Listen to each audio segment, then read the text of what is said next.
Everyone, good morning, শুভ সকাল। আশা করি সবাই খুব ভালো আছো। আর যারা একটু ভালো একটু খারাপ আছো আমার মতো, তাদেরকে বলবো লড়ে যাও, we are together in this. একটাই জীবন, ভালো করে বাঁচতে হবে।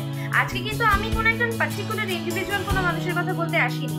আজকে আমি এসেছি আমার তোমার মতো হাজার হাজার মানুষের কথা বলতে। অ্যাকচুয়ালি কিছু কথা মনে করিয়ে দিতে, যে কথাটা আমরা মাঝে মধ্যেই ভুলে যাই। ইনফ্যাক্ট শুধু মাঝে মধ্যে কেন, অধিকাংশ সময় ভুলে যাই। তাই জন্য সেটাই একটু মনে করিয়ে দেওয়ার জন্য আজকে আমার এই ভিডিও। তো চলো শুরু করা যাক। হাসি ঠাট্টা ইয়ার্কি মজা এটা কিন্তু সবার ফ্যামিলির মধ্যেই চলে, আমার তোমার সকলে যারা আমাদেরকে দেখছো। ইনফ্যাক্ট ফ্যামিলির মধ্যে চলে যেরকম, সেরকম ফ্রেন্ড সার্কেলেও চলে, অফিসে চলে। সেটা নিয়ে কিন্তু কোনো রকম প্রবলেম নেই, সেটা খুব ভালো ন্যাচারাল একটা প্রসেস। কিন্তু যেই মুহূর্তে এই ইয়ার্কি মজা ঠাট্টাটা উপহাস বা ব্যঙ্গ হয়ে যায়, তখনই হয়ে যায় কিন্তু সেটা ব্যাড ক্রিটিসিজম, নেগেটিভ জিনিসপত্র। সেটা কিন্তু কোনো মতেই সাপোর্ট করা উচিত না। কিন্তু আমরা মাঝে মধ্যে এটা ভুলে যাই যে না, এটাকে কিন্তু অ্যাকসেপ্ট করে নেওয়াটা ঠিক নয়। তখনই আমাদের নিজেদের জন্য স্ট্যান্ড নেওয়াটা খুব প্রয়োজন হয়ে পড়ে। কিন্তু সেটা আমরা অধিকাংশ সময় ভুলে যাই। হ্যাঁ, কথায় বলে God helps them who help themselves. ঈশ্বরও তোমার সাহায্য তখনই করবে যখন তুমি নিজেকে সাহায্য করবে। কিন্তু আমরা অনেক সময় কিন্তু নিজেদের জন্য স্ট্যান্ডটা নিই না। কি হয়, অনেক সময় আমরা ভাবি যে লোকে কি ভাববে, হয়তো ও খারাপ মনে করবে। সিচুয়েশন অনেক সময় ঠিকঠাক পারমিট করে না, হয়তো সিচুয়েশন দেখে এতগুলো মানুষ আছে তাই জন্য কিছু বলবো না, ও ঠিক আছে, এটা আমরা মেনে নিই। কিন্তু এটা কিন্তু মেনে নেওয়া মোটেই উচিত। তোমাকে সাজেশন দিতেই পারে, সেটা কিন্তু খুব ভালো ব্যাপার। কিন্তু কেউ যদি তোমাকে নেগেটিভলি ক্রিটিসাইজ করে, সেটা কিন্তু একদমই ভালো ব্যাপার নয় এবং সেটাকে একেবারেই অ্যাকসেপ্ট করা উচিত নয়।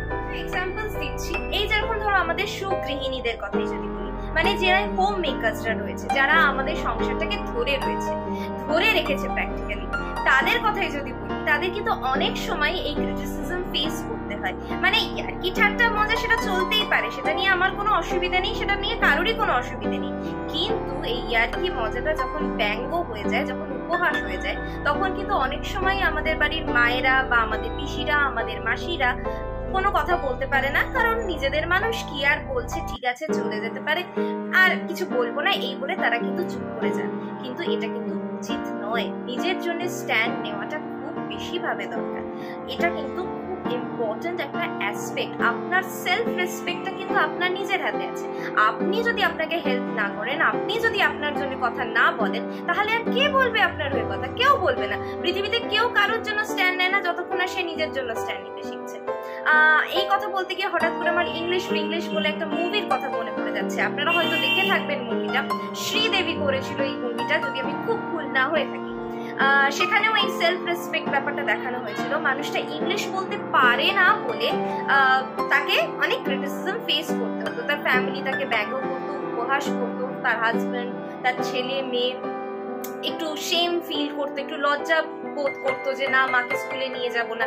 এই জিনিসটা কিন্তু আমাদের রিয়ালিটি, এটা কিন্তু হয়। কিন্তু তখন কিন্তু শ্রীদেবী ওই সিনেমাটাতে নিজের জন্য স্ট্যান্ড আপ করেছিলেন, নিজের জন্য স্ট্যান্ড নিয়েছিলেন, নিজের কথা বলেছিলেন, ইংলিশ শিখেছিলেন। সে যতটুকুই হোক না কেন, আমি বলছি না তার জন্য ইংলিশ শিখতেই হবে, আমি বলছি নিজের জন্য একটা স্ট্যান্ড নেওয়া। তার কিন্তু কোনো অধিকার নেই আপনি একটা ভাষা জানেন না বলে বা আপনি কোনো কিছু জানেন না বলে আপনাকে নিয়ে উপহাস করার বা ব্যঙ্গ করার। সেটা কিন্তু একেবারেই উচিত নয়। এই যেরকম গৃহিণীদের এক্সাম্পল দিলাম, সেরকম আরো অনেক এক্সাম্পলস আমি জীবনের ডিফারেন্ট ফেজেস যায়। স্কুল, কলেজ, ইউনিভার্সিটি, অফিস, এই প্রত্যেকটা ধাপ আমরা এক এক করে পার করি।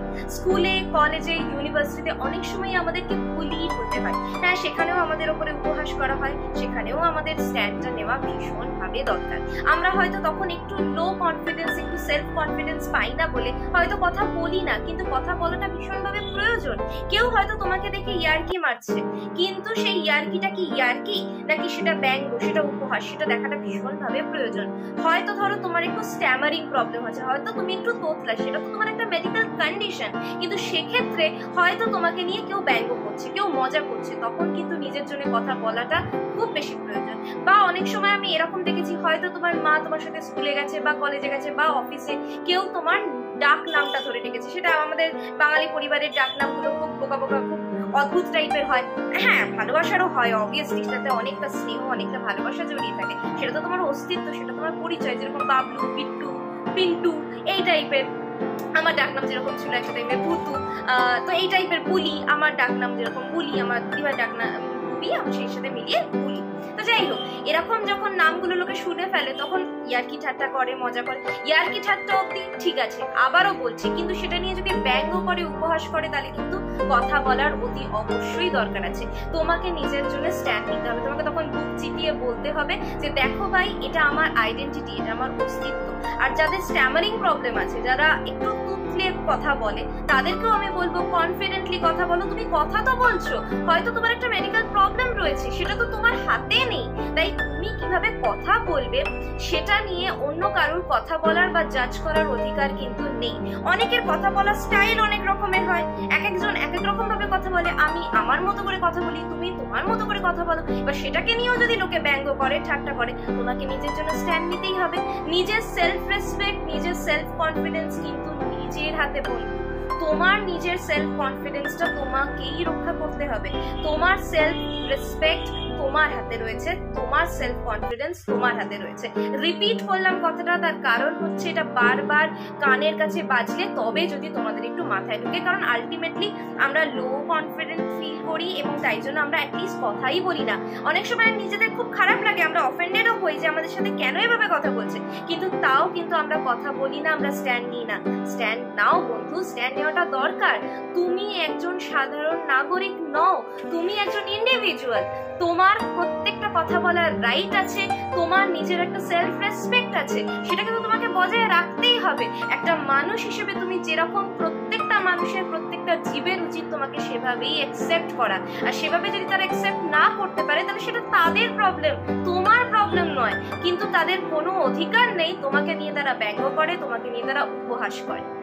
অনেক সময় দেখেছি মানুষ অনেক সময় ড্রেসিং সেন্স নিয়ে অনেক বড় বড় কথা বলে। এই তুই এরকম কেন ড্রেস পরেছিস, তুই ওরকম কেন ড্রেস পরেছিস, তুই শাড়ি কেন পরিস না, বা তুই জিন্স বা টপ কেন পরিস।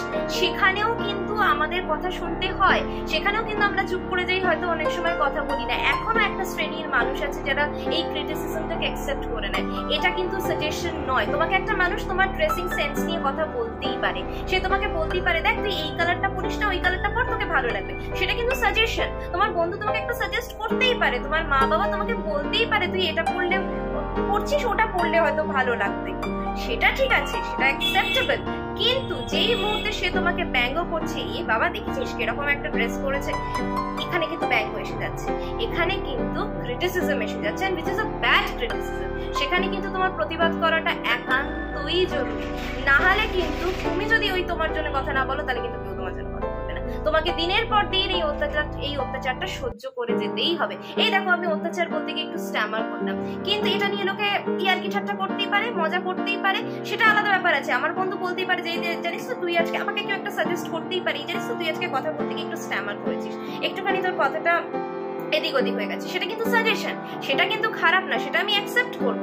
কিন্তু কেউ যদি আমি এই কথাটা বলতে গিয়ে যে আটকে গেলাম, কথাটা একটু আটকে গেল, সেটাকে নিয়ে যদি ব্যঙ্গ করে, সেটা কিন্তু কোনো মতেই আমি মেনে নেবো না। তাই তোমাদেরকে বারবার বলছি বন্ধুরা, নিজেদের জন্য কথা বলতে শেখো।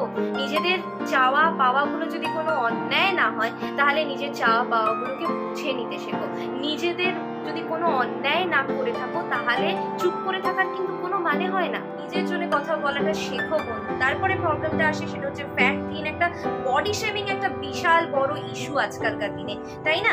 আমি এরকম লোকজনকে যারা একটু মোটা বলতে শুনেছি, এ তো হিপোপোটেমাস, এলিফ্যান্ট, এই জিনিসগুলো তো বলতেই থাকে। এখনো মানুষ এই মেন্টালিটিতে আটকে আছে। কিছু শ্রেণীর মানুষের কথা বলছি, সবাই নয়। অনেকেই প্রোগ্রেসিভ মাইন্ডসেট নিয়ে এখন এগোচ্ছে, কিন্তু কিছু সংখ্যক মানুষ এরকম আছে।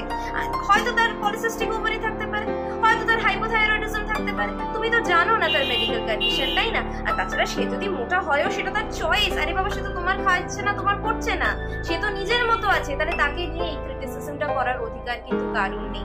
তাই নিজের জন্য কথা বলো। আমি লোকজন রোগা হলে তাকে বলতে শুনেছি যে এই দেখ পুরো দেশলাই কাঠির মতো। কেন? তোমার বলার অধিকার নেই, একেবারেই নয়। আর কথাটা মনে রাখবে, অন্যায় যে করে আর অন্যায় যে সহে, দুজনেই কিন্তু সমান অপরাধী। তাই তোমার সামনেও যদি দেখো এরকম কাউকে ক্রিটিসাইজ করা হচ্ছে, কাউকে বডি শেমিং করা হচ্ছে, বা কাউকে উপহাস করা হচ্ছে, তোমার কিন্তু এগিয়ে আসা উচিত। অ্যাজ এ রেসপন্সিবল সিটিজেন তোমার এটা বলা উচিত যে না, তুমি এটা করতে পারো না। তুমি যা খুশি বলার রাইট কিন্তু তোমার নেই।